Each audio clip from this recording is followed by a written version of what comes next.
Okay, in the interest of starting on time, we're getting assembled up here. It is 4:45, more or less. It's 4:46. So, Town of Estes Park, the town board study session.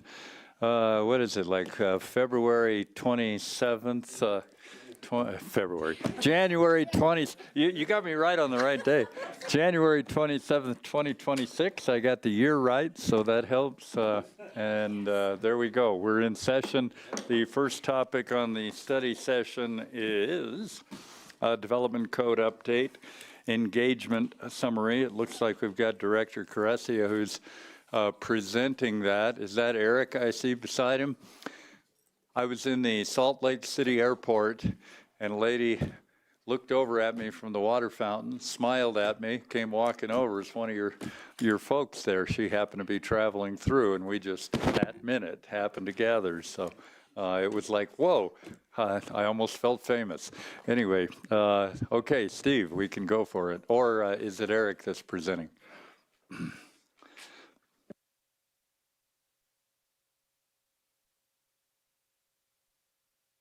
She had mentioned she saw you, Mr. Mayor. She's very excited about that. It's a celebrity sighting in the Salt Lake airport. Yeah, every time I see Mayor, I think, oh my. There was a TSA guy in the Denver airport that got really excited by the badge. So, it was like, whoops, didn't mean to leave it on, actually. You can't go through the radar with that on. Okay.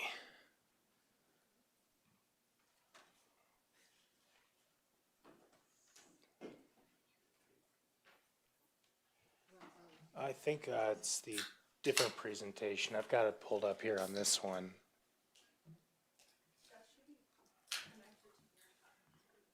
I have a PDF. I don't know if that makes a difference. It's green.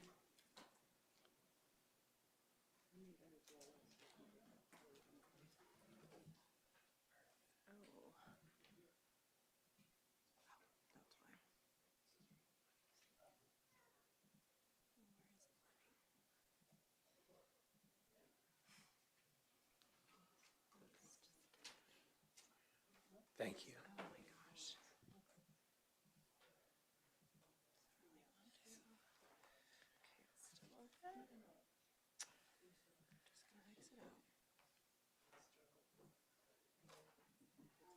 Does that work? There. Well, if you go full screen, we'll maybe do it. That's a great question.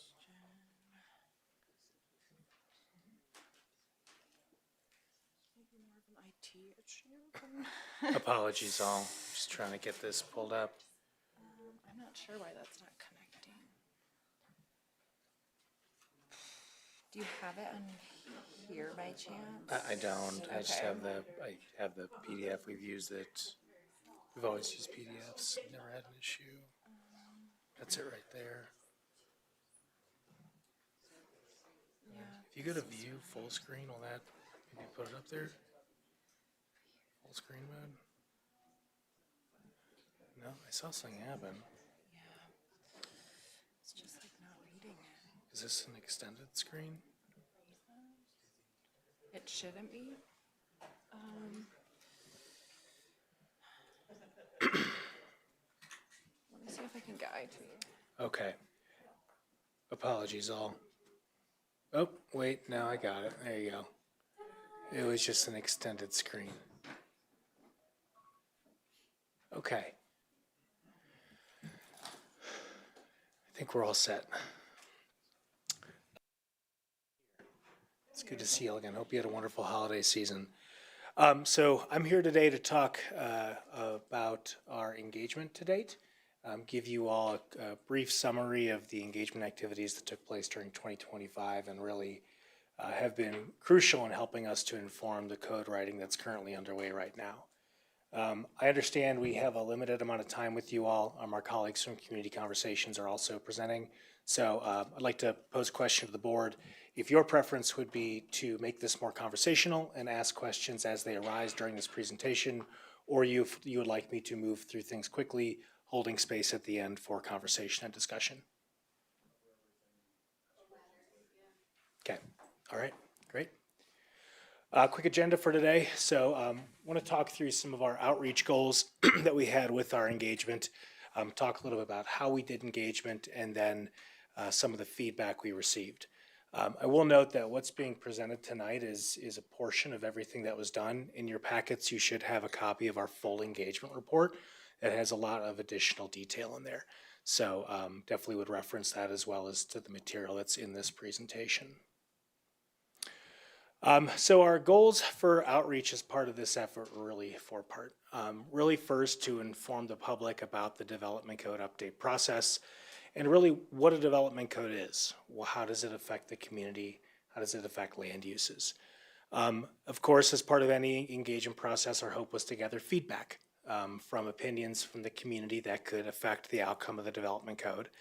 And when we do engagement, we take a bespoke approach. We understand that every community is different. The things they care about are different. The things that are impacting them are different. So we don't use a preconceived set of questions or style for engagement. We come up with our own depending on the community. That's what we did here. And finally, we try to maintain flexibility in the development process, in the engagement process. Case in point here, we did an open house. We found we didn't get enough feedback, so we did another open house. We extended the survey. So we're trying to be as nimble as possible to really accommodate the maximum amount of feedback that we can. Quickly just touching base on where we are and how engagement fit into this whole process. So we started engagement really, I'll say late last summer that ran into the fall. We held 2 open houses. We held focus groups, pop-up events, all of which I'll talk about a little bit more here in a moment. I also just want to note that the engagement that we did with the public is part of a broader part of engagement that we do. Engagement with staff, engagement with you all, engagement with and hearing from what our colleagues in community conversations are doing. So they all fit together to kind of help us form a tapestry of the community opinion. We are in the middle of code writing right now. So late last year, we finalized an outline for the development code, confirmed it with staff, and we're now working towards a draft of the development code, which we hope to have here later this spring. We took a multi-pronged approach to engagement. So we did several different events and outreach methods in the community. We held pop-up events. So myself and my colleague Ketke were all over the community. We were at Lake Estes. We were at the rec center with the library. We were at a few local businesses, really trying to catch folks where they were, make them aware of the code update process, drive them to our survey where we could collect formal feedback, and really just get the word out about this whole process. We held 2 open houses, one in June, one in September, both at different locations, also at different times and days. So one event was late in the afternoon during a weekday. The other open house was a Saturday morning to try to catch folks who may not have been available for either or option. We had a questionnaire running that was available from July through September, both in English and Spanish, that asked questions that were critical to the development code update. We held focus groups. So we talked with representatives from the community that were in alignment with really the larger topic areas that were used in the comprehensive plan, which we felt were pretty encompassing of a lot of the things that we're going to touch on the development code. We engaged with a technical advisory committee, and we continue to do so, about topics specific to the administration or use of the code in the case of reviewing entities or bodies. And we've had a website and social media presence, so we've been sharing updates to the town to push out to the community, updating them on where we are in the process and what we're doing, and where opportunities for engagement are. I think we had a really great response for engagement. We had over 300 responses to the questionnaire, which actually in the town of Estes Park is close to a statistically significant number, which is pretty cool. We had met a lot of folks through different pop-up events. We had 130 plus participants come to our open houses. I went and met with folks in the community at different organizations that I'll touch on here in a second. We went and met folks in the community, including the Rotary Club. We met with Preserve Estes Park, heard what they had to say, some of their feedback, and a couple other community organizations. So really tried to cast a pretty wide net here. So I want to spend the rest of my time really talking about what we heard, giving you a summary, and that's what this is, a summary as quickly as we can move through it. Though I'm happy to answer any follow-up questions, or if there's additional questions that fall outside of our time, to have individual conversations with you all if there's concerns about any one of these areas. So first, with regards to housing. And you'll notice the composition of these slides are broken up in a couple different ways. In cases where you see percents, these are pulled from the survey. So these are actual numbers that we can break down. In the cases where there's bullet points and information with the bullet points, this is open-ended feedback that we either received through the survey, through sticky notes or Post-its at the open house, through things that were brought up with focus groups or other conversations, but it's still feedback. And while it's not quantitative, we feel it is still important to represent this in our summary. With regards to housing, I think there is interest in the community of a wide array of housing types, though that's not carte blanche. There is more interest in lower density housing products, things like townhomes, duplexes, cottage courts. We heard, very, very clearly from the community, as we've mentioned to you before, and that there's just not a lot of interest in additional density. We've heard the importance of community character with regards to housing. And the importance of and support for updating select codes to allow for different types of housing, particularly these more lower dense, less impactful products that are similar to the existing character within Estes Park. We heard loud and clear that there's no interest in additional height in the community. There is interest, though, for exploring smaller lots, which I think we've mentioned to you all before. And again, there's people here and residents really care about the look and feel and character of the community. That's something that we know is going to be we're going to be very careful not to impact through this process. With regards to mixed use development, we asked a question around vertical mixed use or horizontal mixed use. It's mostly split, but a bit more in favor for horizontal mixed use. Again, I think this gets at some of the larger height questions. And then when we asked folks where mixed use is envisioned, there was not support for mixed use in residential neighborhoods. It was really in commercial corridors where there's already commercial land uses, which I think is in alignment with what we've shared with you all before and what we've also heard from this group. I think there's a general acknowledgement that mixed use mixes well with transit as well, so where we can co-locate one of them near these larger commercial areas makes sense. With regards to PUDs, there was largely support for allowing PUDs in certain residential zone districts as a way to create a diversity of housing products within the community. There was also favor for looking at more clustered development when looking at subdivisions or PUDs as a way to preserve open space. Generally, I think there's a recognition of some of the positives that could come from PUDs in terms of additional open space, walkable communities, environmental conservation that the communities seem to support and embrace.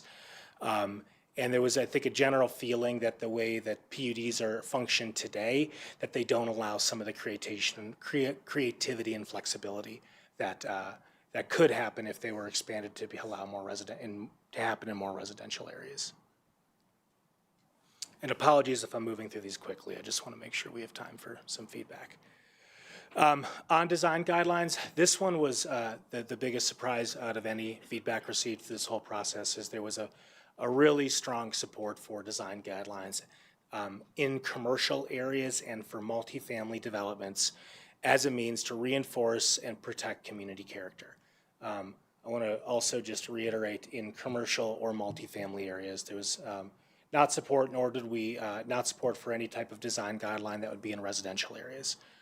There was, I think, a general acknowledgement about enjoying and supporting the eclectic and diverse architectural character of Estes Park and protecting that, and really using these to be a way to control some of the kind of larger corporate architecture that's coming in, or newer development where a developer may cut corners in materials to save cost.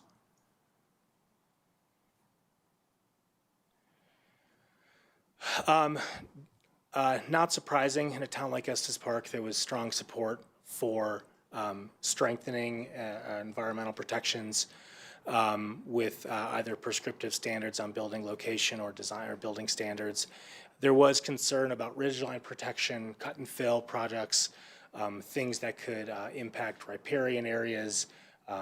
So all things that I think are in line with what we've heard from you all, but that environmental protection and working with design standards that protect the existing environment, particularly ridgelines, are going to be very important. With regards to wildlife protection, broad swath of the community, a lot of what we heard, open-ended feedback, was that wildlife is integral to living here. We should work where we can to protect sensitive habitats, riparian areas, wildlife corridors, that there is openness to adopting certain design standards or fencing standards that's accommodating of this wildlife. And there was some mention from particularly one of our focus groups about the importance of some of the previous wildlife assessments, updating those to help inform site plan review in the future. So I think what we've heard from this group aligns with that really we'll be looking at wildlife across the whole community rather than in select areas. With regards to wildfire mitigation, we had heard a lot from folks really just in conversations about concerns with insurance costs, securing insurance because of wildfire. There was broad support for requiring wildfire safety standards, things like fire retardant materials and landscape standards to help to protect and defense around wildfire, which is in alignment as well with what we heard from this group.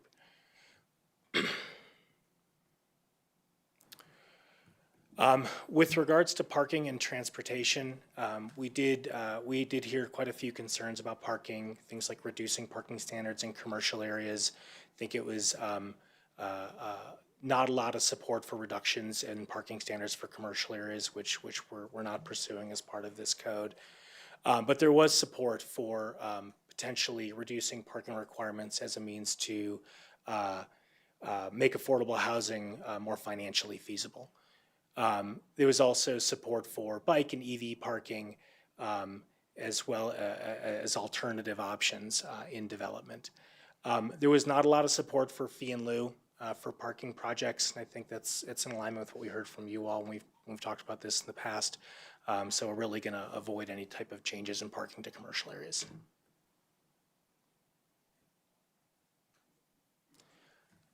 With regards to outdoor lighting, generally strong interest in, I'll say, dark sky adjacent lighting, not necessarily pursuing a dark sky certification, but an acknowledgement that if there's an opportunity to harbor some of the dark sky principles through lighting within this code, that the public was open to that and excited about it.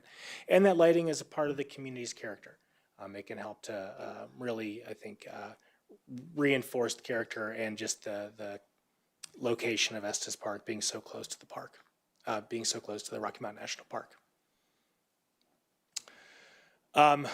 We asked a couple questions around tourism and short-term rentals. I think there's a general acknowledgement around, tourism is really vital to this community, but it does have its impact, and there was questions around how the development code can try to mitigate some of those impacts. There was general feedback with regards to growth, that growth should really be pursued more from infill redevelopment rather than spreading out, which is in alignment with what we've heard from this group and others. And general concern about short-term rentals. This came up a lot in our open-ended conversation, and it's not necessarily something that the development code has direct control over, though we did feel it was worth mentioning as it did come up a few times in conversation. With regards to regulation, I think there's an acknowledgement of a balance between private property rights and economic benefit, and what you can or should or can't do on your property or should do on your property. So we're trying to be, and we will be respectful of that when we're working through some of these codes updates. With regards to non-conforming lots, there was quite a lot of support for amending zoning standards for unique lot conditions, being as that is a condition that many folks in the community deal with and live with. There was also support for expediting administrative process for certain non-conforming lots, which is I think what we had discussed with you all last year. Sorry, there's mixed reviews on expediting administrative review process for certain processes. There was one other common theme that came through around definitions is just a general lack of clarity with what's how the code defines certain things like affordability and affordable housing. So there was came up a few times in an open-ended conversation around clear definition around terms, trying to create more opportunities within the development process for engaging with the community as part of that development process.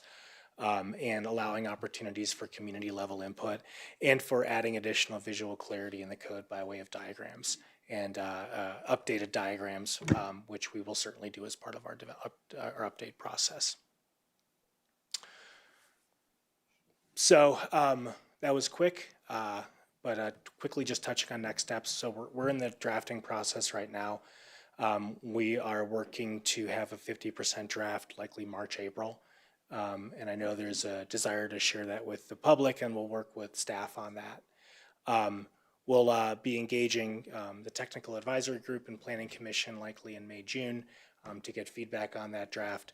And we are going to shoot to have a second open house this summer in June to really share where we landed with the development code and what kind of final opportunities there are for feedback from the community to make certain select adjustments to that code.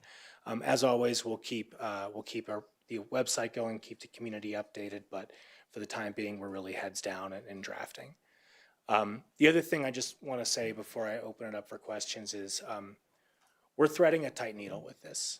We're trying to balance a lot of input. We're trying to balance feedback from you all, from the community, from staff, from our co-consultants and lighting experts and parking experts. And we're really doing our best to try to balance this code in a way that integrates feedback from everybody in a manner that hopefully is equitable to all who were involved. So we do look forward to sharing that with you all in a few months. And sincerely appreciate not only this group's feedback, but just generally speaking to the community, all the feedback we receive from them. It's been hugely helpful, and it's been more feedback than I've ever received on a development code update, and I've done quite a few of these. So, hats off to your residents. With that, I'll open it up for any questions you all may have. Well, it'd be lovely if we got to the end of it and everybody was happy, but even when you have some of these mixed review kind of things, obviously you don't reach full contentment, but it seems like if we respect the things that are in here, we're certainly going to move forward to a better place than perhaps we've been, and especially with such an old development code. And a lot of those things, I think, kind of fit what the board has discussed along along the way as we were talking some of the stuff the last time you were here, working through some of those same kinds of issues. On the short-term rental stuff, we saw a study. I don't think it was actually associated with the development code. I think it was a different study. Town administrator will remember, the board might remember, where we looked at a study of vacancy rates. And vacancy rates were very, very high. I mean, it was like 40% classify as vacant in town, which to me seems like a big corner on limiting housing availability, probably more than the short-term rental market, unless I'm doing my math wrong. So a lot of people own property up here, are hardly ever here, or never here. Maybe they're evaluating, letting it evaluate. So we have that interesting dynamic too. Nothing illegal about it. Although I think there are some legislative moves to tax or whatever vacant issues, and so raise the financial cost of just doing that. But that seems to me almost bigger than the short-term rental. Did you see that study, or was that with our stormwater discussion, or where did we see that? Mayor, I've been looking into this recently, so it's on the top of my head. It was the housing needs assessment that we performed a Yeah, couple of yeah. years ago. A couple years ago. And the legislation that you're referring to is actually coming to the House Finance Committee this coming Monday. So, there's a lot of work being done at the state level and at CAST and at CML on those issues. So you could see some changes in that dynamic potentially, Travis. Yeah, I will just note that it was in the housing needs assessment, but it was from census data. And it was from census data. So it wasn't something that the housing needs assessment generated. It's Right. data that existed that was pulled into that. Yeah. Oh, sorry, Mr. Mayor. Well, but this is great overall. I mean, great information. I love the categories, easy to think of those different pieces. I'd say I reflect an awful lot of that too. I'd probably be in the majority on the places where you show a majority of the time, maybe a high majority. So, okay, take it away. Eric, thanks. I want to compliment you on your presentation in the beginning. When you first started meeting with us, I thought this might be dull because it was so consistent and you're not very excitable and that has turned out, especially tonight with this update. It's like, okay, this is a very measured approach to this complicated issue. So I want to compliment you on that level approach that you have brought here, no drama. And I've received a couple of positive statements from folks that have attended and given you feedback, and they were pretty impressed that they felt heard, and so that's good for me. I want to hear that people are involved, have an opportunity, and it sounds like things are going in the right direction. So thank you for your hard work and engaging with our community on this. Thanks, sir. Well, I would like to echo that with a little different twist on it. I really appreciate the work on community engagement. It's very hard for us up here to always know what most people think. We know what some people think, and we get different things, and it's very hard, except when there's something on the ballot at least, to know what the people think in the community. And so the depth of your work on that is very helpful. I would like to ask, however, was there any way in the course of doing this community engagement for you to distinguish community members who were living within town limits and voters compared to those that were living outside town limits in the county areas and or second homeowners that might even have a house in town but wouldn't be voting because they are second homeowners? Yes, sir. We, in the questionnaire, we actually asked those demographic questions, so we are able to parse that data by groups, and happy to share the raw survey data with the board if they'd like. And that kind of gets to the question of near statistical validity, because it kind of depends on whether you're comparing to the town population or the valley population, and I don't have any idea what you do with the second homeowners on that. But could you expand a little bit on that when you said you was close to actually being statistically valid? Yeah, so generally a statistically valid survey, and I hope no one in here is a statistician and is going to come up and kick me, but you tend to look for anywhere between 3 and 5% of the population to have it be somewhat statistically valid. Of course, as that number increases, you decrease, I believe it's called your R value, which is your deviation.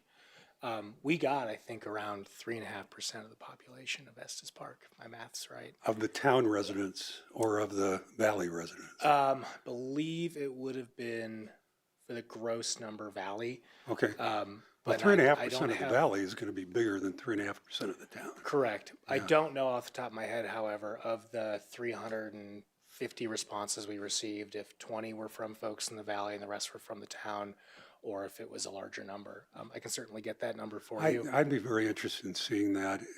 We have decisions that are coming up, in fact, tonight, one about annexation. And one of the troubles is trying to figure out, who's speaking to us and whether they, what is our constituency? Is it the town residents? Is it the valley residents? We do tend to listen to everybody in the valley because we feel like one community, for sure. But then we have to kind of look at that and really make sense of, are we representing the right people, the right constituency? So if you could get that to me, I'd really appreciate it. Certainly, Trustee Brown. Thank you. Others? Yeah, that's a very interesting point. I mean, it'll be lovely to see the information broken out in that fashion.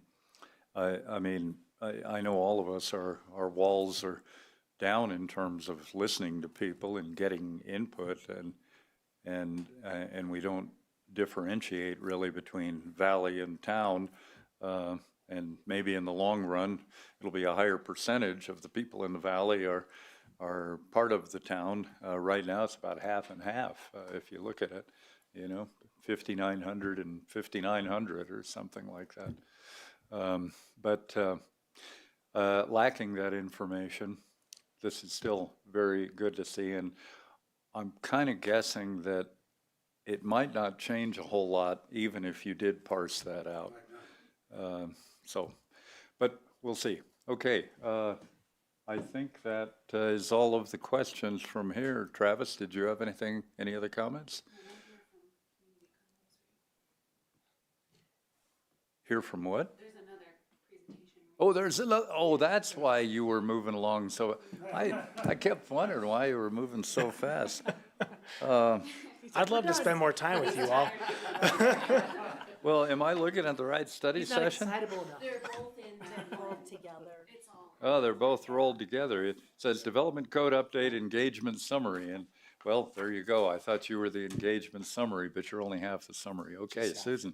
Thank you all. Yeah, thanks. Good job, Eric. Somehow I think maybe our presentation disappeared. Well, Hi, that was a everybody. powerful button. Yeah, so. Different hat tonight. Good to see you all again. Ours was that PowerPoint that was somewhere. Thank you for your help. Yeah, I saw you guys had it in here. There it is. I could get started anyway. I'm here tonight representing Community Conversations, a collaborative program project between the library and the Restorative Justice Partnership. I'm delighted to be here with you all, and I'm more excited than Eric. But I'll try not to be dramatic. And I hope I can make this work. Okay, does it work like that? Yeah, there we go. So I will spend a little bit, it's not up there. Okay, great. I'll spend a little bit of time helping you to understand what we did as part of our work to complement but be different from the work of Design Workshop in working together, collaborating with the Community Development Department on the Development Code Update, the community engagement part. I'll let you know a little bit about that because in the process of getting ready for the public deliberations that we facilitated, we did a lot of other work. And so I want you to know about that and have that information available going forward. And then I'll tell you a little bit about the results, which are in the summary report that you all received. And a lot of our results, a lot of what people said would echo and affirm what the quantitative research that Design Workshop did, their results that Eric has just so lovely, in such a lovely way reported to you. However, our research is all qualitative.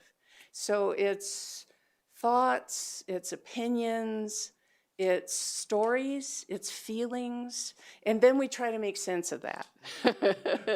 and so, yeah, let me go with that. So what we did was to start out by working with community development, who sat down with us to try to explain exactly how we could help them. They asked, could you do some additional work with the citizens of Estes Park to discover thoughts and feelings, especially about the housing side of things, but also about the town that we love. What is the character? What is what we want to preserve and who we are as Estes Park and what is special and precious to us. So I have to tell you that although some of the people in who we work together with have quite a bit of knowledge about a development code, I'm a total ingenue. I know nothing. And many of our volunteers who worked on this also, we had a really steep learning code just to get to the point where we could figure out what questions to ask and help other people to know what was going on. So I cannot overstate how wonderful our team of volunteers and staff are who worked on this. We had about a core group of about 20 volunteers who were not remunerated in any way, and many brought expertise, many brought their networks that they have and their connections and the ability to bring people into the room to have the conversation. Amazing volunteers and staff who did both facilitation and note-taking during our public deliberations. And Melissa wanted me to mention that we spent a lot of hours. I can't even tell you how many hours we all spent on this. So anytime you see somebody who volunteered in this work, please say thank you. They worked really hard. We started with a lot of research, a lot of learning, and then we designed and held 5 stakeholder dialogues in July, I think it was. And those were to talk with people who own homes, and we did, Trustee Brown, talk about, should we limit it to people only in the town? Should we allow, and we decided that it should be homeowners. So we had one with homeowners, we had one that was all business owners. We had a dialogue with people who have been challenged, workers in Estes Park who've been challenged to find housing.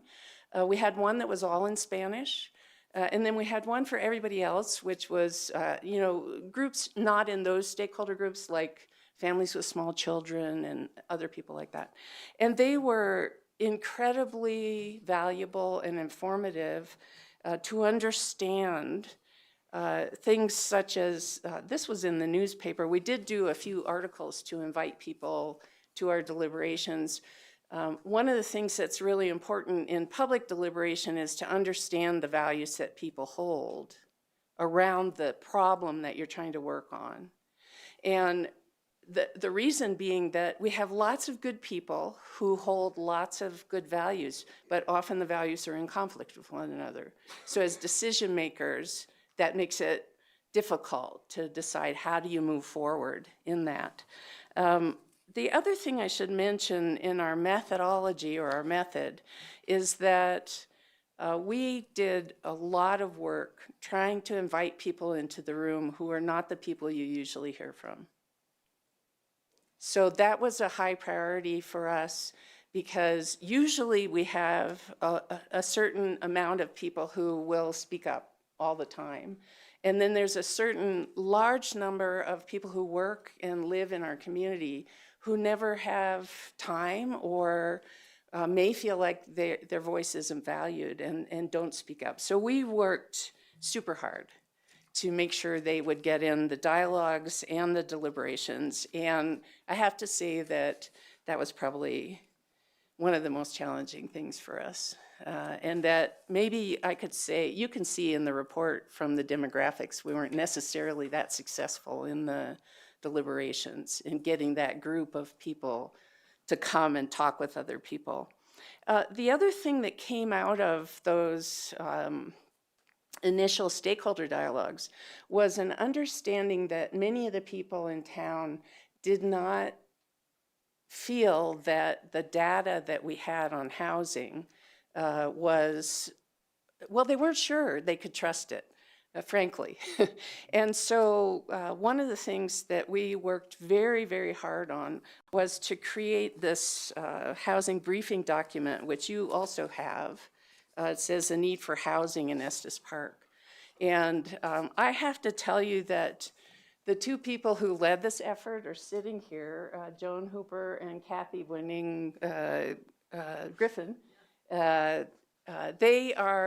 were amazing. and they did this is a very valuable document for you all going forward.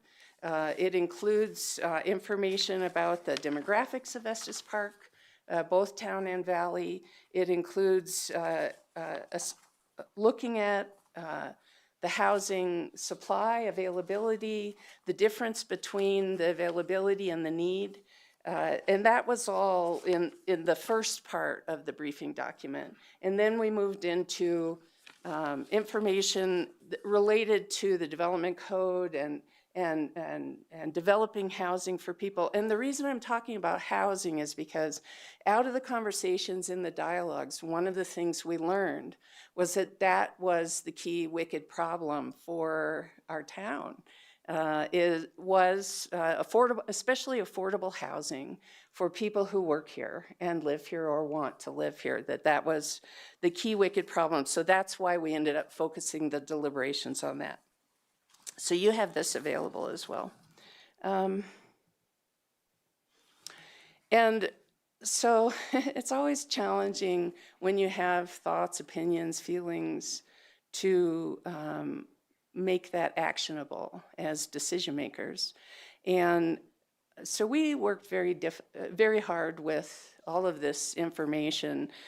In the end, we did 2 deliberations with a total of 89 people.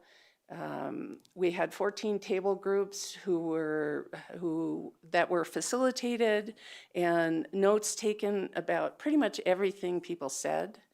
And then in order to create the report that you received, a couple of us just totally immersed ourselves in what people said, in the data.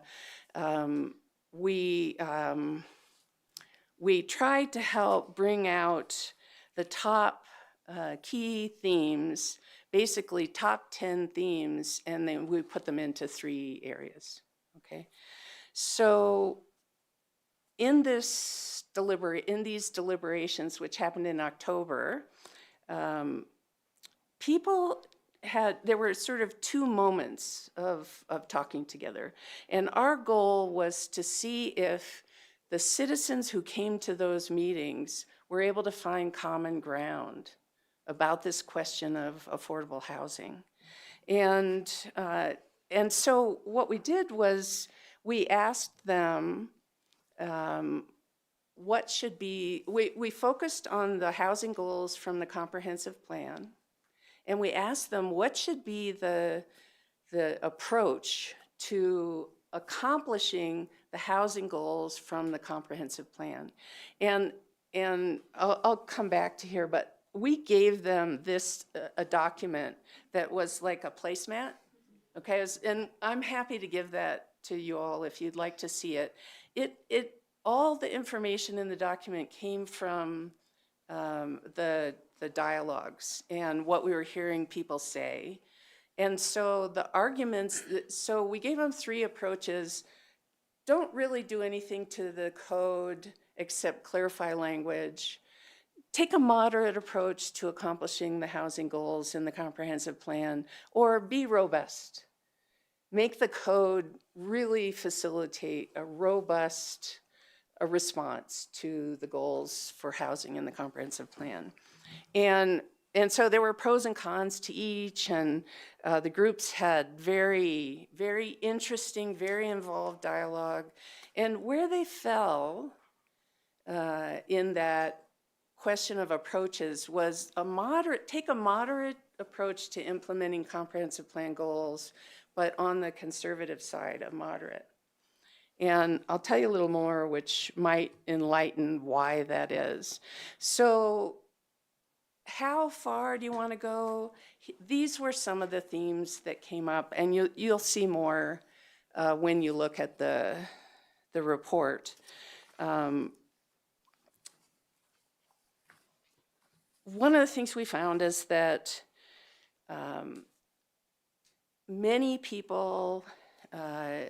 most people agree that we have a problem with affordable housing in Estes Park.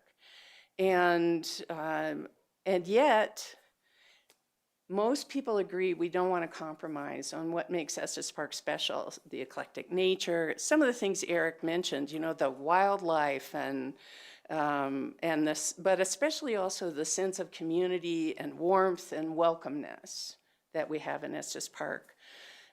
So some of those other things on the slide there are the same things that Eric has just said came out of their more quantitative research.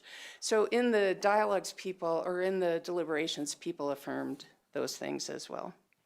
One of the things Eric mentioned but came out, I think, in a much stronger way in the deliberations was that the current definitions for things like affordable and attainable and even workforce are inadequate for and inappropriate for Estes Park, and that if those are added into the new code, they should be really focused, really appropriate for Estes Park.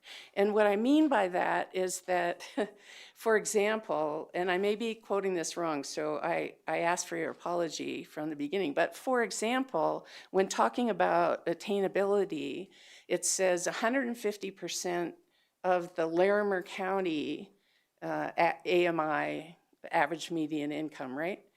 So one of the things in the briefing document, you'll see there's a great page, next to last page, right before the references in the briefing document, that's all about definitions.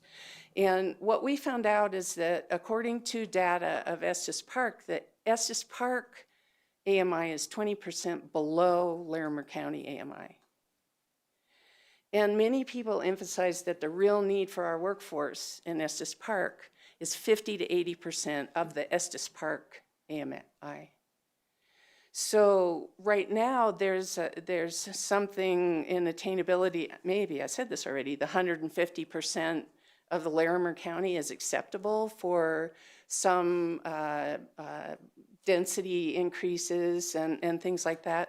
But people feel like that's not appropriate for Estes Park, that we need to change that to make it really fit our people, our workforce, the people who are part of our community, and the real wages that they earn here. So that came out very strong. And the thing of it is that everybody who talks about these things also says this is really hard because of the costs of building and just the general cost of everything. How on earth do we create rentals for the 50 to 80% Estes Park AMI and new homes for people to buy who work here that are 100% of Estes Park AMI or less? So it's a really big challenge and very big need that people brought up. And on to the quality of life piece, I mean, you can read about a lot of these things in the report, but I think by and large, many people said, yes, we really need to build housing, and we have to figure out creative ways to do it without destroying who we are, because growth should sustain the community and not replace it, right? So,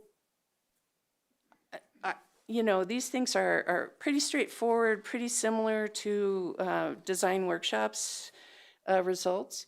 And I guess I would say to add that some people recognize that it's not only the responsibility of you all and town government, but in order to actually make these things happen, it's going to take a very big collaborative process. People recognize that it's complicated.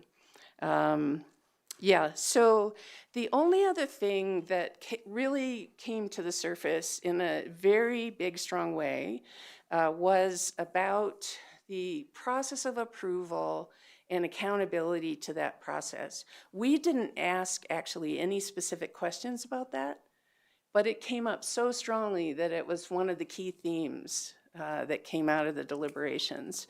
And so people told us that they want a process of approval that they can be involved in and they can trust, and that's transparent.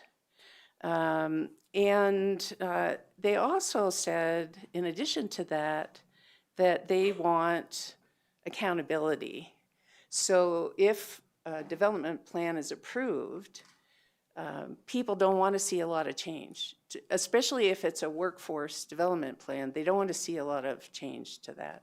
And so we didn't ask for specific recommendations on what was transparent enough, what was involved enough, what was accountable enough, because it wasn't part of the discussion. But certainly in our next set of deliberations on the draft code, that would be a good place to have that discussion. Is it clear enough? Is it accountable enough? And do you think what's in the code now will actually result in what people in town want? So our next steps, the report has a lot of creative ideas, because in the second instance of the deliberation, people had the opportunity to brainstorm. So if it's so complicated, how are we going to get it done? So they came up with a lot of creative ideas. We also asked them, where would you have these things take place? That it was also largely, and they drew on maps and stuff. That largely agreed with what Design Workshop has already reported to as well. But we do know that there are quite a few things. I mean, people are messy. They're not going to stick to just talking about the development code, right? So there's quite a few things in the report that might have application into other areas and other work that you're working on, and maybe even other departments. So I guess I'd urge you to think about how might you share or encourage people to read the report, but also the briefing document on housing, because I think there's substance and value in that for other departments and in other questions other than the development code update. We hope that this is just another example of the power that public deliberation, citizen engagement has to give people the opportunity to speak together, respectfully share differences of opinion in a situation where they're able to draw conclusions together and move us forward as a community. And we hope to be involved with you all in the future in other endeavors. We do have another deliberation planned in that period of time after the draft is sent to the Community Development Department and they've had input, but before the final draft is created. And that would be more like the one we did on the comprehensive plan draft, so it would be focused in specific areas where you all may have questions too. And we are delighted, thankful, and grateful to be able to partner with you all, and especially kudos to the Development Department for the invitation and for working so patiently with us in some of those many hours of work. So I don't know if you have any questions or not, but. Another good piece, and obviously different from what Eric presented, and the summary really that I get is a couple slides ago. First, do no harm, keep it beautiful, keep the quality of Estes, and yet solve the problems and maintain economic vitality and workforce housing, as we always bring up in all those pieces, but keep it the same but change it. So the magic formula and how we find that balance. Thank you for this work. There's a disclaimer, I'm a little biased because I'm the RJ liaison and a former employee of the library, so I understand how much work has collectively gone into this. But I am exceedingly grateful for it because I tend to be a very data-driven person. I really like to see the statistically significant survey info. I love math. I'm a numbers girl. And having something that's qualitative and that's rooted in the exercise of everyone understanding how complicated it is to achieve what folks want. I mean, the statement of we need more affordable housing, but we don't want to lose the character is, like, I think, the eternal question that all of us up here think about day and night. And I think everybody in the community does too. I think that's a shared sentiment. So the exercise being rooted in developing solutions for that is so compelling to me because it's not news to anyone. Like, we all know that's the biggest issue, but having people address those wicked problems in a way that creates, ideas and deliberation and helps the community understand that we're ultimately, it's not a binary issue. We're all working at this together. That, to me, that exercise is so helpful, especially sitting in this seat. So I'm really looking forward to the next steps. I'll be looking at this document quite a bit as we go through this. And that paired with the design workshop info, I mean, it's just like the most robust thing I could ask for. So thank you. Very appreciative. I think I will have a lot of additional questions as we work our way down. So again, I'm looking forward to those next steps. But for now, I just want to offer my gratitude. Thank you. And, we would love to have a further conversation with anybody who has any questions or thoughts about it. Yeah, we'd love feedback. Yeah. Susan, what was the amount of time that you spent on this project? I mean, not how many hours. When did it start and when did it? Oh, sorry. Yeah.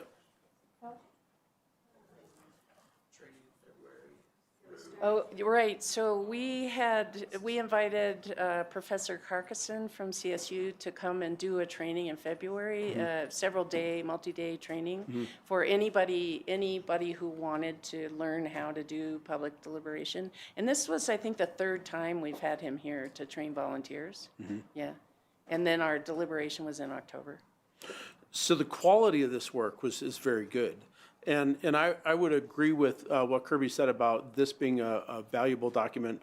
It really quantified the feelings. And I will admit that while I like data, I do go by feeling and I go by impressions and I go by sentiment. And I think all of that enters into this, but this quantifies this. And how many people are here that were involved in the process? Raise your hand if you're involved in the process. So good showing tonight. The finished quality. You were there. The finished quality is awesome. It just drips data. So I think anybody that's interested in what the community thinks should look at our packet and look at this document. And I think it is going to really have an impact on a lot of the things that we talk about, not just what your intent was, but there's a lot of things that are involved here that this is great information that's current. And so I appreciate each one of you taking the great amount of time to do this and finish it so well. Thank you. So thank you.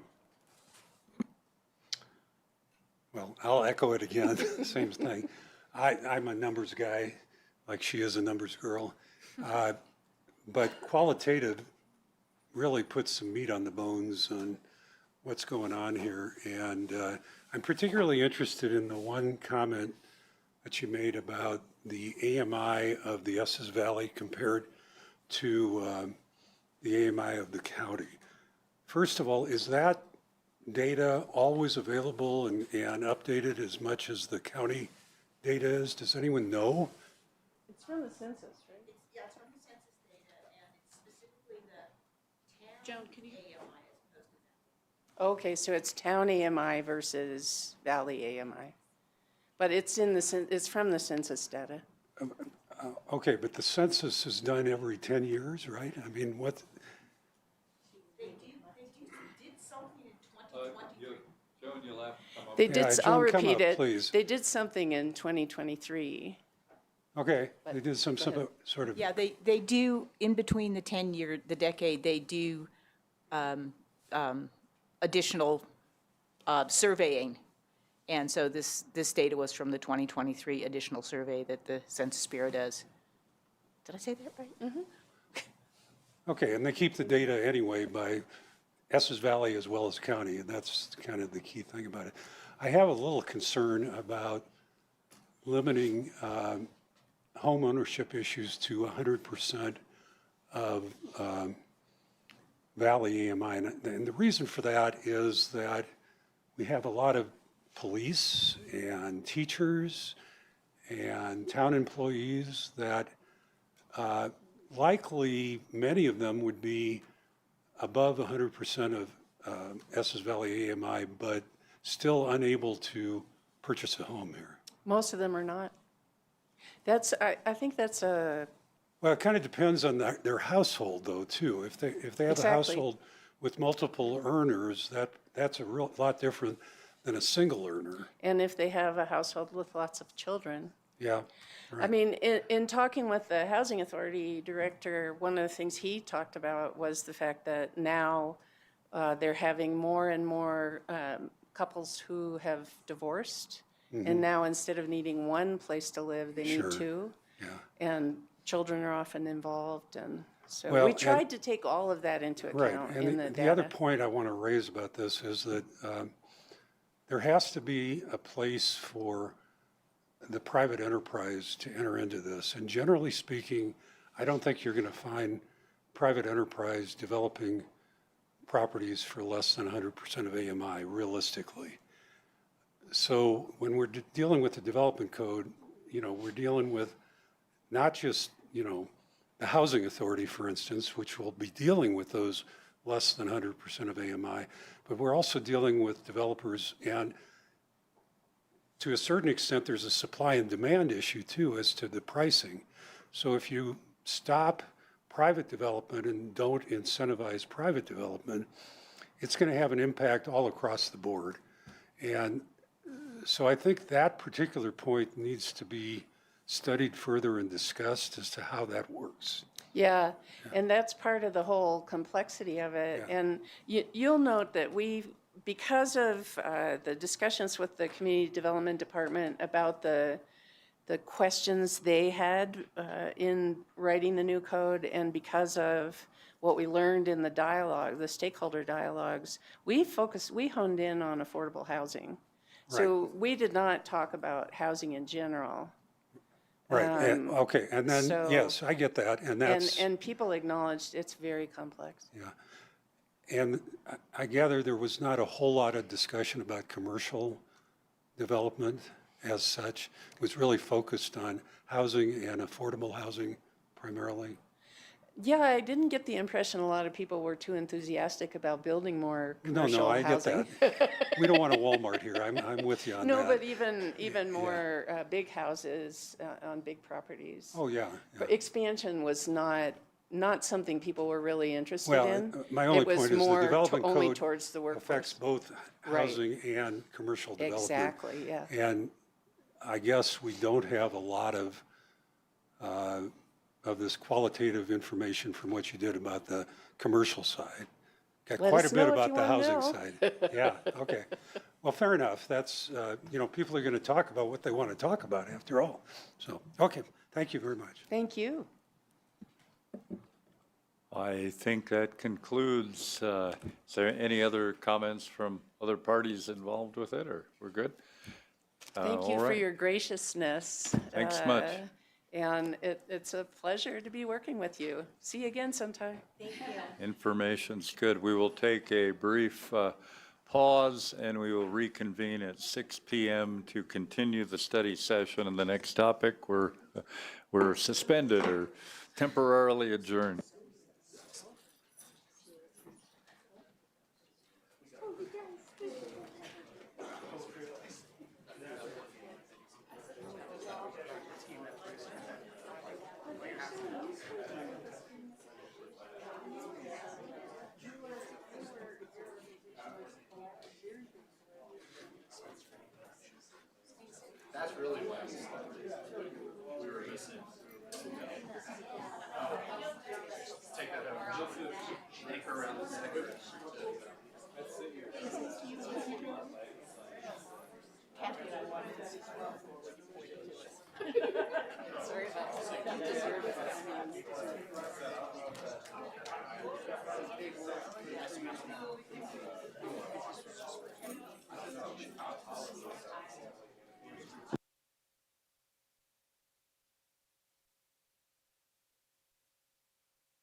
You go to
I'm going to go ahead and resume the study session. It's a little bit after 6. We want to stay on schedule, and so the study session is in session again.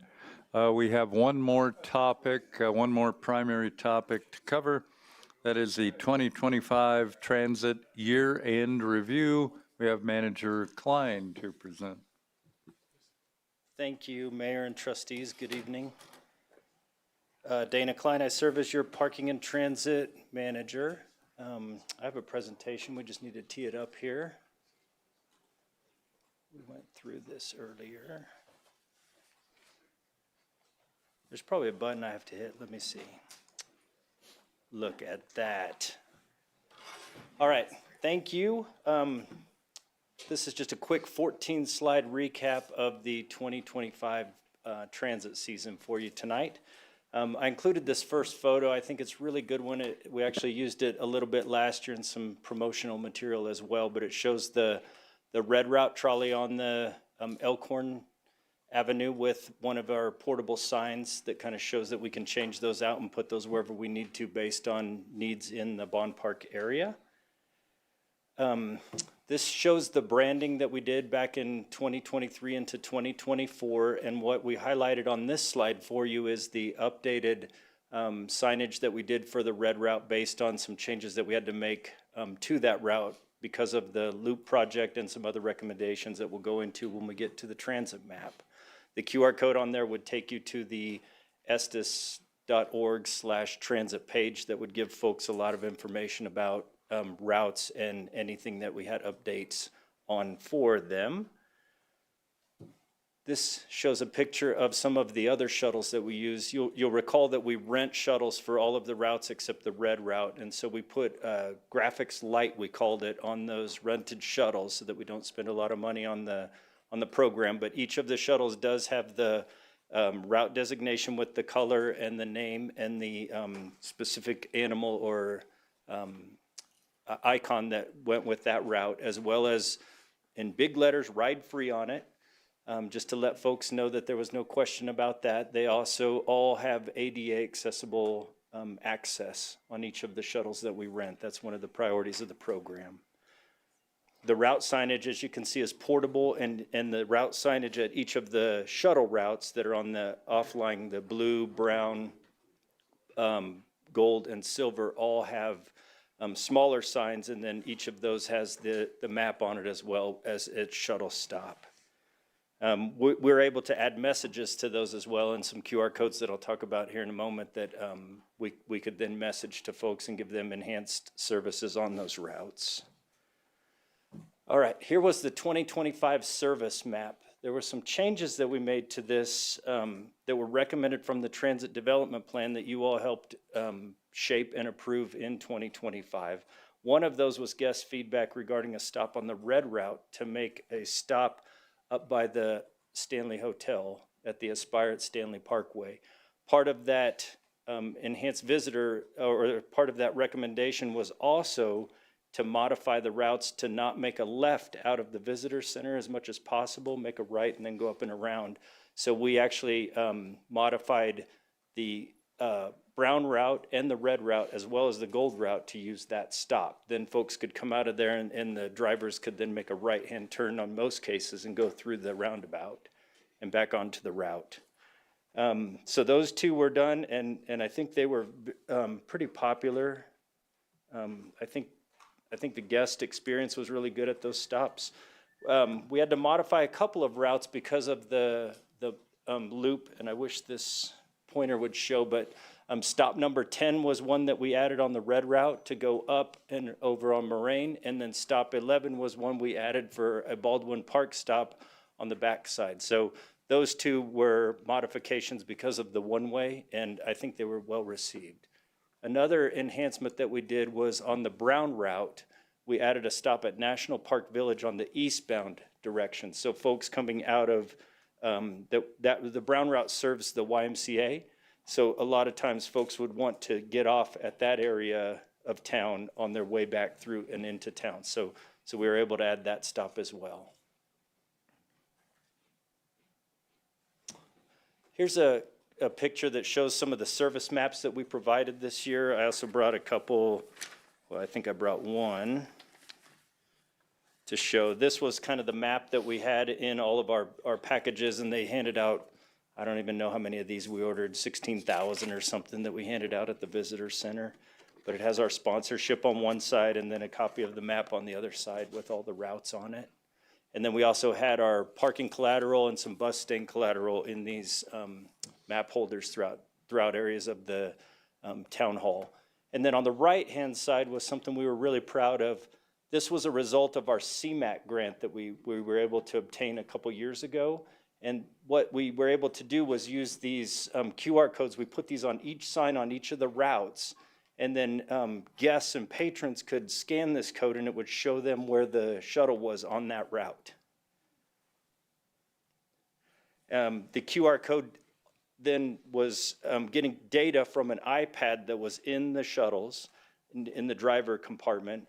And the driver was using that with a program called Track that we rented on a monthly basis just during the season that we had. And what this did was allowed the drivers to click on that iPad for onboarding, when folks would onboard at each stop. That's data that we never had before. So the ability to now look at that data and figure out where we can best serve guests going forward is going to be very integral to our program in 2026, putting that together. So I did a little video here. I hope it works. It kind of shows, this was just off of my desk. So I used the blue route. This is what a guest would see if they scan that QR code. So it'd show them the frequency of the route, and then they could zoom in and see exactly where that shuttle is on the route. So, when there were times of traffic disruptions or things, and they're like, oh my gosh, did I miss the shuttle? They could scan on this at their stop and see exactly where it was. Dana, did you find, because there's the issue of maybe human error, just forgetting or chatting with people getting on, were drivers pretty consistent with that onboarding piece? Did you feel like for the most part, it was happening, or was there? Yeah, I feel like we have good data for all of the shuttle routes. For the trolley route, sometimes it was a little chaotic with them getting on, so a lot of times they would turn around and go, yep, that's full 26, and they'd just start putting about that many on. Okay. And then this year, as the first year, I did not ask them to do the deboarding when they got off, because it was just too confusing to learn the new program at the same time. So this next year, we'll probably add that component to it so that we can see onboard and deboarding. Very cool, thank you. Here's our ridership data for the year by month. I'm not as good with Excel, obviously, because the red route is a blue line. The blue route is a orange line. So this next year, I'll do much better at that. So yeah, I give you colors and then tell you the colors below. So we'll do that much better. But I wanted you to just notice that the red route was obviously our most popular route, our downtown trolley route. And then just some information on the other ones. One highlight is, although we had the same number of service days in 25 as we did in 24, the frequency of service was higher in 25 with the CMAQ grant. We added service in October this year as a pilot program within that CMAQ grant, so that we can get good data on where folks would be needing that during the kind of shoulder season. That was really nice to get. We did not run full service during those days. All 150 days, the red route ran 9 a.m. to 9 p.m. every day. The blue, gold, silver, and brown ran every day 9 a.m. to 9 p.m. July 1st through the end of August, and then into September it ran on daily 10 a.m. to 6 p.m. Same with October. Yes. And can you remind me, the red route just ran for Memorial Day weekend in May, or did it run prior to Memorial Day weekend? I want to say it started on that Friday. Okay. Yep. Thanks. And then it ran through October 19th or whatever day it was that the season ended. So we're going to use that October data again to try to help us come up with the routes, optimizations, and the best ways to serve customers during the 2026 route seasons. Seasonal ridership data, there's a lot of information on this. On the right-hand side, you'll notice that graph that shows 24, 25, and it's a little bit higher in numbers. That corresponds to, on the left-hand side graph that shows the 24, 25, same number of days in the season. We added the 7 days include there's 150 days in the season plus the special event things that we did during the off-season part. But the numbers of 110,000 at 521,000 of the O&M versus 113 at the 614, that skews that number to $5 and 60 some cents. Sorry, let me go back up one. $5.40 per passenger for 2025. Last year we had it just below $5 per passenger. The national average for transit is $8.82. So I think we're being pretty good stewards with the money that we get on our grants and the town board approves each year through taxpayer funds. We could get that number better, obviously, but that number that was in October that showed those low numbers for each of those days obviously accounts for skewing that number down a little bit. The hiker shuttle carried 37,000 passengers this year versus 28,000 last year. They also went to a electronic reservation system, and I think that was very popular and beneficial for them because they were able to get more people on buses that in the past had been a little bit empty, not underutilized, and were able to get folks on those while they were standing there. So that was a good benefit for them. The O&M number that's on there is just the amount paid to RATP Dev. So that's the operating and maintenance, that's the number that's been used in the past, so I carried that number forward. Bustang is one of our great partners. They run on weekends 2 routes up, 2 routes down from Denver Union Station, making stops at North Denver, into Boulder and Lyons, with a stop at the Visitor Center before going on to Rocky Mountain National Park Park and Ride. And they make 2 of those routes up and 2 routes down on the Saturday and Sunday during the peak season, Memorial Day to Labor Day. Their numbers were a little lower this year, but they attributed that a little bit to some driver scheduling issues with their provider that they used. But overall, from talking to them, they were very happy with the amount of traffic that they're getting from those routes. Now we just need to get 3 million visitors to take the Bustang, right? Yes, exactly. Do you have any sense of what that visitor's up to? Are they just here shopping, and do you know what those people are up to? Do they come up one day and go down another day? Is that an option? Do you know how they're using the bus? The ones on Bustang? Yeah. Most of them are up in the morning and back out that evening. Yeah. I have data, and I didn't provide that to you, and I don't want to give you wrong numbers, but they gave me data of where people get off at each stop. The most popular, obviously, is Denver to Rocky Mountain National Park Park and Ride. The second most popular stop was our visitor center. So it's either, folks hopping off of that and perhaps using our transit system or going into the park. Yeah, okay.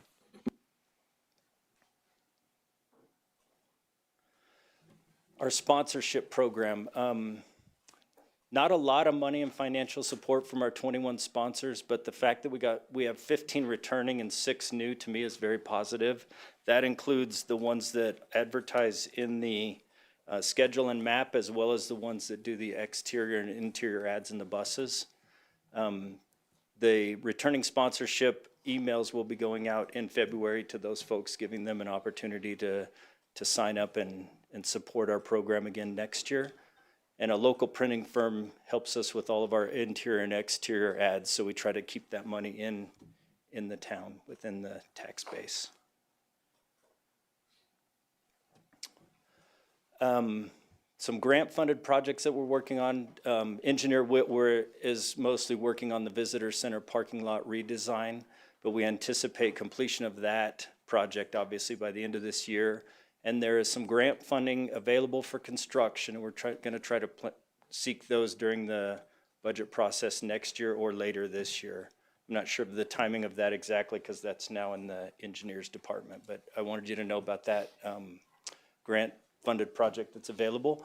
And then our 5311, this is money that comes from the state down through the Fed, and the program is called 5311, but you'll notice that each year that money increases a little bit, and I believe that is due in part to, obviously, cost, but also the fact that I think we're good stewards of that money that we're given by the state, and we're able to produce results like this and data for them.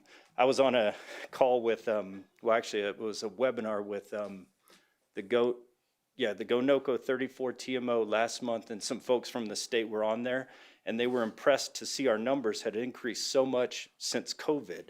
There are so many transit programs that their numbers have not come back from that. Obviously, a lot of it's fare-based, in those programs, but they were very impressed with our operations and the way that we're managing our dollars. The next one is the 2023 CMAQ operations. We've talked about that a little bit, but that we have about $1 million available through 2027, and we're using that for local and regional service enhancements, as well as the technology for the guests, the shuttle information I showed you earlier. Dana, do you have speaking of that QR code, do you have any numbers associated with how many guests actually use that? And this is the first year, right? It is. Yeah, it was a pilot program that we paid for on a monthly basis. We're going Okay. to do it again this year. They did send me that data. I haven't had a chance to cull through that completely, but it was pages and reams of every time somebody hit those codes. It'll be interesting to see, because I bet what a fascinating tool to have as a user, you know. You're standing there going, oh gosh, did I miss it? Yeah, I think I probably missed it, and it's just the traffic or whatever. So that's great. I can't wait to see those numbers as they progress through. Yeah, we'll be adding a Different slide this years, next yeah. year. That's a good Great. suggestion. Thank you. So summer service implementation, we're negotiating price right now with our contracted service provider. That contract is in conjunction with Rocky Mountain National Park, and we're able to piggyback on that because of the, I forget what the acronym is, but there's some type of acronym that allows us to use the same contractor and get those, enjoy those nice rates. So we're going to run a schedule similar to 2025. Mustang to Estes is interested in running that again this year, so I assume that will be Memorial Day through Elk Fest again. And then we're working on projects. We're working on those CMAQ service enhancements, the visitor center design, the transit development plan, implementing planning, and more of those recommendations that were in that plan. And those were, you'll recall, those were, you know, public input, stakeholder input, and obviously input from all of you. So we're going to work on that in the next year. And then obviously the passenger boarding by stop, as you said, Trustee Youngland, just looking at those and how we can best serve customers that have needs at each of those stops. And do we need to optimize? Are there ones that don't get used enough that we can utilize that stop somewhere closer to more benefit? So those are our projects. This is just a reminder that these are the two plans that were adopted. They're available on the estes.org website, and we look at these quite often in our office. Thank you all. Questions and comments? Can I ask just a couple of questions? The live view is cool, and it makes it look like this is like nostalgic Estes Park with cutting edge technology. I like that in my own business too, that we can run a business with cutting edge technology. That's a very helpful part of this that people have asked for years. So thank you for implementing that. Do you see us going with transit buses for a long time? I know we just completed a couple of plans. Do you see a bigger picture moving people across town? I'm going to use the word gondola because it came up once. I mean, is there an out-of-the-box idea that's out there, or are we going to continue to grow the system that we have to follow the traditional growth patterns of, you know, cycles, trends? Is there anything out there that's a spark of an idea that's come to you or that you've had or that you think would be helpful or worth pursuing? I just think the next one, I haven't explored gondola enough. I've looked up a couple of, I guess, news stories on them, and that's about as the extent of my research. But the next two things that I really want to work on that I think I'm passionate about are the regional component to connect folks from Longmont and Loveland up to Estes Park to And help would our that be workers bus? that do that. That would be some type of bus, yes. And then the micro transit recommendation that was in the TDP and the MTP. And I forgot to toot our horn on one of the slides that we showed the grants just tonight, earlier today. The folks from the state told us that we were awarded a CTE grant, which is a Clean Transit Enterprise. It's part of the SB 230, the oil and gas bill, that's going to provide us with a 14-passenger ADA van that we can use for a micro transit route. And thanks to our grants specialist, Laura Blevins, and some research, found out that we can get that. Our eligibility is with zero match. So, Cool. yeah, Good. that's a vehicle. Yeah, we're excited about that. So that's the micro. You mentioned the transit. micro part of it. Is that similar to when you do route diversions or route? You didn't mention that. It's something that is an opportunity for people who might be challenged to get to the bus stop. Yes. Have you seen that grow, stay the same, decrease? I haven't seen it grow. the route deviation program is something that is, it's a federally mandated program where you, within 3/4 of a mile of one of your stops, if someone needs help and assistance, we will go and accommodate them. We don't have a lot of calls for that. Yeah. I didn't put that in my chart this year, but I think it was between 5 and 10. Yeah, That's it all it's year. never been a big number. Do you think that is that program where it's going to be a unique, not Uber per se, but it will be a customized transportation service? Do you think that will be similar? Will that replace that? I don't think it will replace it because we would still have those shuttles and the trolley on the fixed route. Yeah. It may So be able to supplement enhance any route. that. Gotcha. But the micro-transit recommendation that was in the TDP and I believe the MTP was more to serve areas such as kind of around Carriage Hills and kind of that area that, if you look at that map that I provided earlier, Outside of the, yeah, there's route an map. entire area that doesn't have any service, kind of, you know, in that Brown Route area by Marys Lake Road and that kind of, so it kind of served that area. And the goal of that would be to perhaps pick somebody up at their residence or close to it and then deliver them to one of our existing transit stops. okay, thanks. I think I believe Nicholas over at the Estes Trolleys is starting up in effect, a taxi or micro-transit, you know. That's right. So it'll be interesting to see how that goes from point A, your house, to, well, point A from wherever to point B, wherever, you know, the Uber model. So curious to see how that grows over time. Yeah, and I think our point B, if point A is your residence or somewhere close to it, point B would be one of our existing transit stops that would allow you to get to another Yeah, it makes area. sense for our infrastructure, Yes. but independent agents, if they start building that, hey, who knows what might happen, filling in all those gaps that the mass transit doesn't. Correct. Very good. Anything else? Thank you all for your support. Okay. Well, thank you. We're at the point where we can look at future study session agenda items. Town Administrator. Just wanted to add, Mayor, the Parks Master Plan update, our consultants and Supervisor Berg would like to come talk to you about that on February 10th. Okay. That's it. Trustees, anybody have anything else? I'm not ripe for the one that I've been looking at. I continue to get all this great AI-generated data about our sales tax and our comparatives, and from one of the business owners in town who must own like an AI shop. She must have servers galore over there. Anyway, and some of it is really interesting information, but I'm not ready yet to propose a study session as to how we might use that. It may be more of an issue of just sharing the documents, sharing some of my observations, but we may get to a formal study session at some point, but I'm not ripe enough on that yet. Anyway, with that being said, this study session is adjourned. The regular board meeting at 7 p.m. tonight.